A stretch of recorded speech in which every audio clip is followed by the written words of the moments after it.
How's everybody? Welcome to the Yan Can Cook Show. More and more, vegetables are becoming more important, more popular in our daily diet, in restaurant, in home cooking.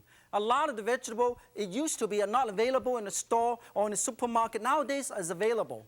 In fact, you can even grow your own vegetable. See, I grow my own vegetable here. Look at this. All you have to do is use your own vegetable seed, and you can grow all kind of vegetable, all kind of vegetable. You can have snow pea, bok choy, all kind of things. It's kind of fun, and it's very easy to do. So there's always something that you can have in your meal.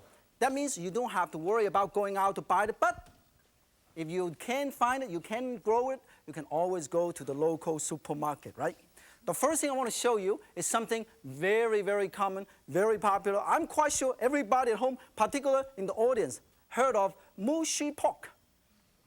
How many of you have tried or would try mushy pork? Everybody. Mushy pork, you can have mushy pork, you can have mushy chicken, you can have mushy beef, you can have mushy anything, depends on your mood. Today, we cannot find any meat, so we're going to have mushy vegetable, no meat. The first thing I'm going to do is mainly show you the different type of vegetable I'm going to use. I have some carrot, and I have some cucumber, I have some, this is zucchini. I'm going to slice it up, I'm going to julienne it. You can julienne it one by one like this.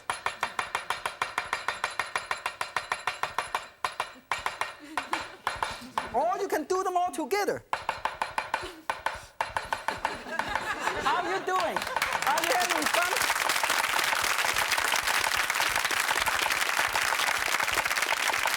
Of course, the most important thing is you hold onto the knife properly. One finger here, your thumb here. So never, never raise your knife higher than your knuckle. I never have such courage.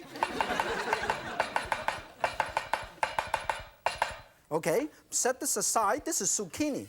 And then you can also julienne some carrot, some celery, and also some cabbage. It depends on what you have. You can have all kinds of things. I have practically all kinds of vegetables from my garden. Everything that I grow. Everything I find in my garden is here, except the lawnmower. This is a mushroom. You press these. If you want to get rid of more frustration, you do it one more time.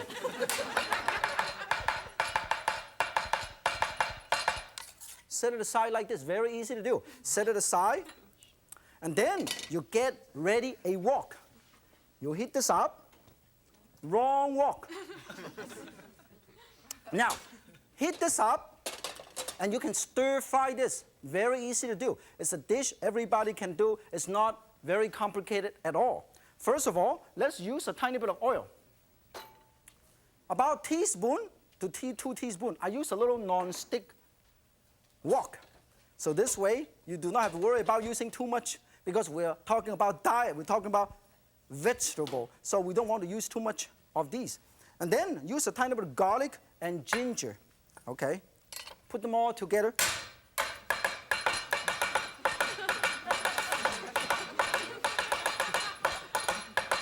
Set it aside, garlic and ginger. Now, everybody think that I only know how to mince ginger and garlic. I actually show you how to julienne. And wait, tiny bit of garlic and ginger. Even vegetarian dish, you should add a tiny bit. Get a little spatula, move this around, and then start putting the ingredient in. Aside from the cabbage, I have mushroom, zucchini, and I even have some Chinese lily bud, celery, carrot, Chinese daikon, you can use mushroom, all kind of ingredients. Stir fry this. Do not overcook. Okay? Use a tiny of broth. Okay? This way you can steam the vegetable without dehydrating. Otherwise, you're going to have dehydrated vegetable. Look at this. And then you're going to put 1 tablespoon or so of soy sauce and a tiny bit of sesame seed oil, tiny bit of sugar, about half a teaspoon. And then you set this aside and let it stir for a little while. because you want to let it cook over medium-high heat. In the meantime, you're cooking this. I'm going to turn it down a little bit because I want to show you quickly how to make a tiny, tiny bit of, if you serve traditional, when you serve mu shu pork, or in Mandarin called mo shui rou, or in Canada it's mok shui yuk. So who cares whether it's mu shui or mok shui or mu shui? Nobody cares. See, I don't care. Do you care? I am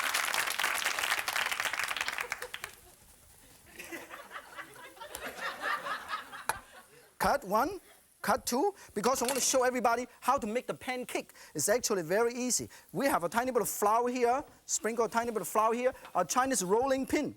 You use a regular rolling pin, you send it down to this small Chinese rolling pin. It takes about 2 months to do it. You round, and then while you're doing this, make sure you check your vegetable. So I come back here and I check. Wow, make sure.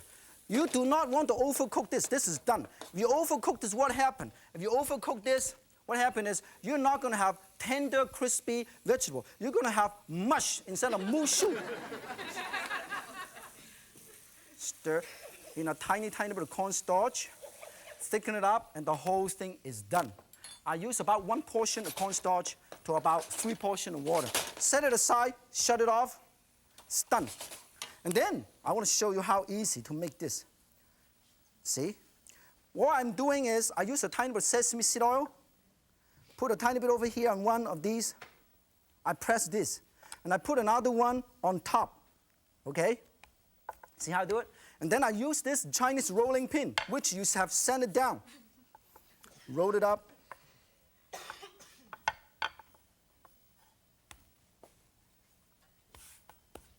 Roll it once. Okay? In the meantime, heat up one of these little frying pan. Okay? And then you turn it to the other side. You roll it. You see how I do it? You can make small ones, you can make big ones, nobody cares. Then when it's done, you put this over here. No need to put any oil, okay? You let it brown. In the meantime, while I'm letting it brown, I want to show you how you can serve it. I have some of these hoisin sauce right here, okay? You can buy them in a can. Don't bother to make it. It takes about 2 years. Because first you have to ferment your soybean first. Then you make the hoisin sauce. By the time you finish, you probably have to retire. And this is what I have. This is the wonderful wrapper. This is what they call Mandarin pancake. It looks like this gorgeous looking pancake like this. Can you see this? Then when you serve this, you use a little spoon. Okay? Put it right over here. Spoon. Put about half a teaspoon of these, and you put, of course, you have to turn this down, upside down, otherwise burn the down thing, you're gonna burn mushy pancake. This is how you do it. You wrap this up, nice and hot. This is how you should serve. And you can wrap it up like a cone, like this, okay? Or you can wrap it up like a burrito. Nobody really cares, you see? You wrap it up. And then, when you're ready, you open your mouth.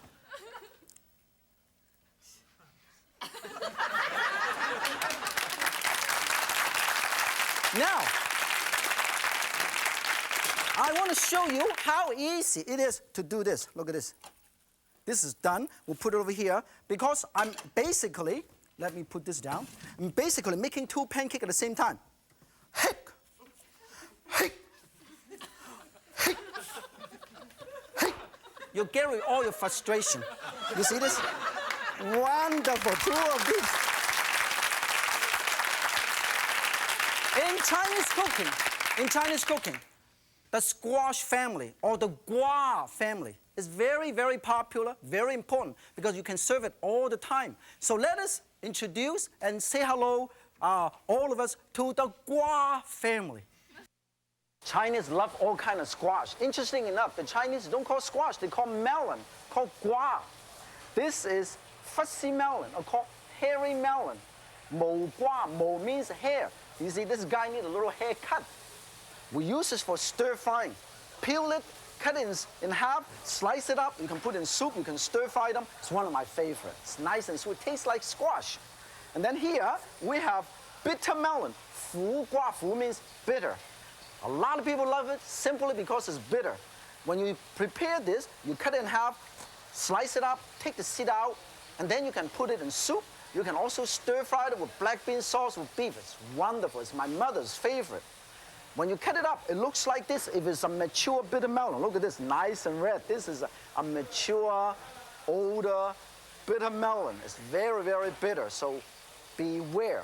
Now here, we have what I call 西瓜, Chinese okra. It looks like the regular okra, like this. Can you see this? This is a little baby one for thickening. The Chinese one is a lot sweeter. It's actually a squash. You normally, when you prepare this, all you have to do is peel the ridges out like this, and then cut it into bite-sized chunks. You can put in soup. You can stir-fry them. It's nice and sweet and spongy. There's a lot of nice, wonderful sauces. Here, we come to the exciting part. We come to the granddaddy of melon or squash. This is what I call the Dahua. You gotta be a weightlifter to hold on to this. This is about 250 pounds. And when you prepare this, I wanna show you, all you have to do is cut it up, and then it looks like this inside. This is big skin, get rid of the skin, and then this is a white fish. You cut it up into pieces, you can stir fry them, you can put it in soup. It tastes like a very succulent, sweet squash. Of course, you ask me, how are you gonna cut this up? Of course, for a little baby bitter melon like this, you use a little knife, small knife to cut it up. For a grand big daddy of this bitter melon, you need a knife slightly bigger than this, and you cut it up. Today, I am going to show you how to prepare this granddaddy of the Dahua. I hope I can carry it back to my kitchen. I must have burned off 5,000 calories carrying this darn thing back from the store. Next time, I should take a bus. You sure can lose a little bit of weight. This darn thing can feed the entire population of the whole state of California. And it's a weight about 2.5 tons. 1, 2, 3. What? Oy! I cannot believe it myself. Now, I'm going to show you how to do a stir-fry winter melon with mushrooms. When I say mushroom, that means I have several types of mushrooms. See, when you use this winter melon, I want to show you all of these. Have all these ingredients here, okay? This is the winter melon. First, you cut it up into bite-sized chunks. Depends on how many people you have. This is enough to serve an average dish about 4 people. First, you cut the skin off like this. You see this? Cut it off. And then you say goodbye. And then you can cut into pieces like this, okay? And then we set aside here. And then this way, you can cut this into cubes like this, okay? This way, we can match the shape and the size of most of the other vegetable. Aside from this, we also have carrot. We also have little baby straw mushroom. It's like a little baby with a gigantic oversized helmet. See this? And this is button mushroom. As I said, aren't they cute? As a button. Now, we put it over here. We're going to heat up this. We're going to stir fry, okay? For the mushroom, for the button mushroom, all you have to do is cut it up like this and set it aside, okay? This is going to be a wonderful dish. Set it aside, and then you're going to stir fry it. First of all, you're going to heat up the wok, put about 1 teaspoon or so. See, this is exactly 1 teaspoon, believe it or not. Now, why the darn thing is singing? Because somewhere along the line, I have put in 2 drops of water over there. I purposely give you a demonstration. If you have water, they splash like this, it can get into trouble, okay? Make sure you stir, and then put a tiny bit of sliced ginger. 1, 2, 3, 4. And then we julienne this.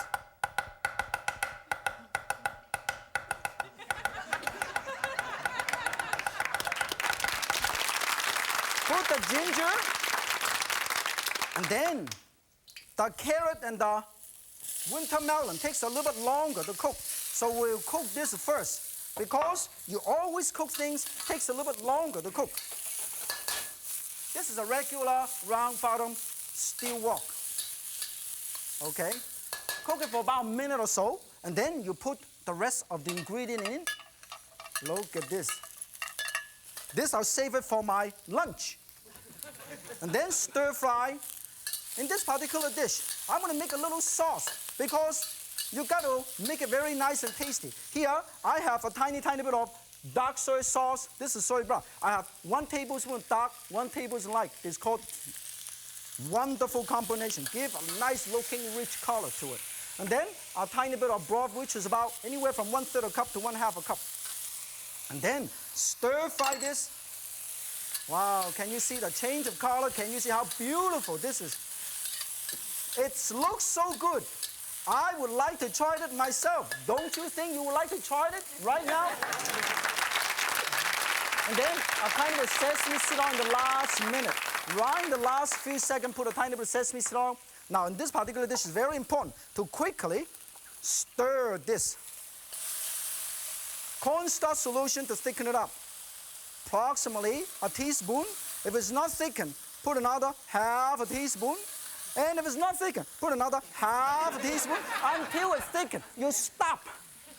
And then you can serve it over rice or noodle. I'm going to serve it over rice. Oh, look at how beautiful. Now, I don't really need that anyway. We'll put it over here. That's all I need. So it's no problem at all. But what happens if you're making a mess like this? That doesn't look good, right? All you have to do is clean it up. It's no big deal. You see? This is why cooking is so much fun. See? Perfectly clean.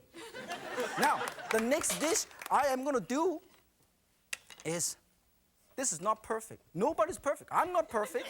My idol, Julia, is not perfect. We are not perfect. But we are going to show you how to do a Swiss chard with black bean sauce. I'm going to set this aside. And this particular dish is very easy to do. I guarantee you like it, okay? Here, I have Swiss chard. You cut it up into about 1-inch pieces like this, and you use some lean bacon and fresh water chestnut or canned water chestnut. And all you have to do is stir fry it. We're going to heat this up. Use approximately 1 teaspoon or 2 teaspoons or 2.5 teaspoons. Doesn't make any difference. Of vegetable oil. And then we'll flavor this with about 1 tablespoon of soy sauce, tiny bit of Shaoxing wine, and also some salted black bean. It comes in packages like this. When you take it home, you take it out, transfer it, and put it in a glass jar. It would last in the fridge for approximately 6 to 8 months, up to a year. You freeze them, it lasts for 2,000 years. Now, when this is done, first, we will slice some garlic. Set it aside, put it here, flavor it. Tiny bit of, I got a bowl, because this, rinse this a little bit, and then I crush this with my knife. And then I put it over here, and put the bacon. I use about 2 strips of bacon.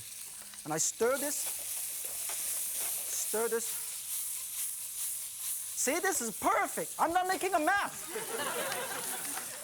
And then I will put the water chestnut Swiss chard right over here, okay? And then we are going to stir this one more time. See, I am getting better. I cannot believe it myself. Practice makes perfect. And then you put the sauce right in here. Then thicken it up. Wow, look at this. And then you serve these when it's done. This is so beautiful. I tell you, I am going to try this myself. Look at how beautiful this is.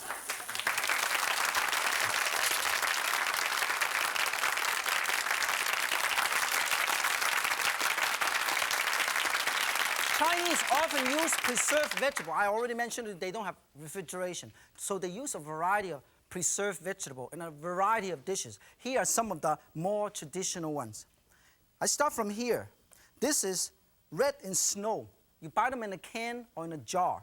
雪裏紅, pickled vegetable. And this is Sichuan pickled vegetable. And this is very, very popular in Sichuan style restaurant. It is Sichuan peppercorn. You see this little black thing? Salt and chili powder. You soak them for about 3 months and you preserve them. And this is dehydrated bamboo shoot tip. And this is dehydrated lotus root. This is dehydrated bok choy. Not the fresh one, but bok choy. You have to dehydrate this for about 3,000 years. And here we have some pickled ginger, pickled scallion, and then also pickled ginger, but with a red dye. Okay? So all of these you can find in a variety of traditional Chinese dishes. I'm going to put this aside because I'm going to show you how to do a very, very wonderful, extra delicious, easy to make vegetarian pasta. Okay?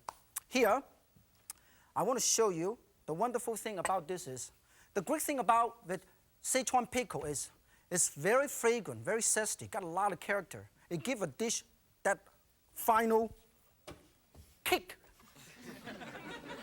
This is Sichuan vegetable. You stir fry it, or you can put in soup. I slice it by parallel cutting technique. Nice thin slices like this. Put it over here. Now, of course, you don't have to do it so thin. And then I julienne this. You can do it at home. You can also do it at home. Make sure you practice. Practice makes perfect, right? And then you put it over here. And then you can also stir some carrot into your salad. First, you julienne them, you slide them all up, you go.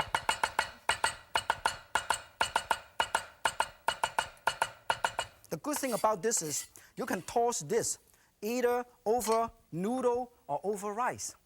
Now, I'm going to quickly go through. I have julienne carrot, julienne green onion, red and snow pickled vegetable, Sichuan pickle, and also julienne a tiny bit of celery.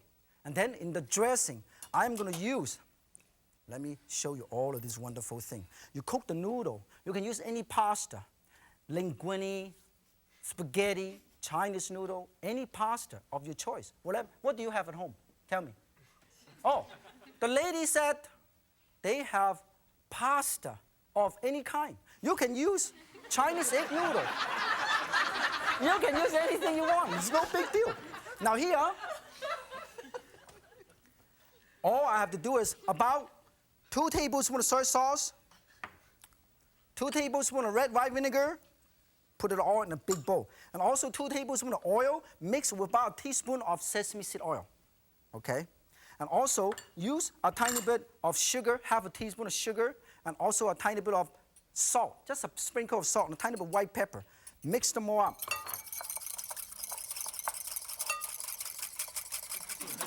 Chinese don't have this, they use chopstick. When you don't have chopstick, you go. Exercise. When it's done, you toss these noodles with this dressing, okay? It's very, very easy to do. And then you move these vegetables right in here. Look at this. I'm going to save some because this, you don't really need the whole thing. And when it's done, this would be absolutely wonderful. And then you toss these with a nice spoon. Can you see? This is going to be very, very easy to do, and it's very colorful, and everybody can do it at home. How many of you like pasta? Of course. The great thing about this dish is you can actually use a touch of cilantro. The cilantro is very aromatic. It gives them, like the Sichuan pickle, it gives that extra kick. I guarantee if you add a tiny bit of cilantro, it will not be a boring dressing. I guarantee that. Okay? This is also good because this particular pasta salad is for all season. You can eat it as a main course. You can eat it in picnic, a buffet. It is for all temperature. You can eat it at room temperature. You can eat it hot. You can eat it cold. All temperature, all occasion, for all people. This is the best and the most versatile. I would like to take this opportunity to thank all of you today to join me in the studio and helping me to use up all my vegetables. And I also like to tell you, I'm going to go and grow some more. Thank you so much. If Yan can make a mouse, so can you. Thank you.